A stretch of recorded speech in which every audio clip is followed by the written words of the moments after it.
როცა მერები იცვლებოდნენ ხოლმე ჩვენ გუბერნატორს რეახსენა რომ ის წარმომადგენელია ხო გვინდა არ გვინდა ნუ სახელმწიფოს წარმომადგენელია იმ კონკრეტულ მხარეში მაგრამ მერები თითქოს არჩევითია მაგრამ აი გამახსენდა ჩვენი სტატიები როცა მერების არჩევითობა არის 2013 საიმ რეფორმის შედეგი მაგრამ როდესაც ამას არ მიყვება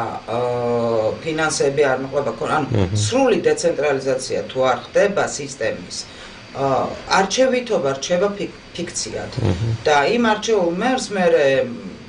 გუბერნატორიც თავში ხელს არ მოარტყავს პარტიაც თავრობაც პარლამენტს უყველა როცა უნდა მოხსნიან როცა უნდა დანიშნავენ როცა უნდა ციხეში გაუშვებენ ვისაც უნდა აპატიებენ ვისაც უნდა არ აპატიებენ ანუ ეს ხდება ერთი კონკრეტული პარტიის მმართველი პარტიის გადასაწყვეტი და ამიტომ ეს ფიქციად ქცეული არჩევნებიც უკვე შეიძლება ვიღაცას სასაცილოდაც აღარ ეყოს თუმცა მე მგონია რომ მაინც არჩევნები ძალიან მნიშვნელოვანია ისევე ჯობია განსაკუთრებით ამ ვითარებაში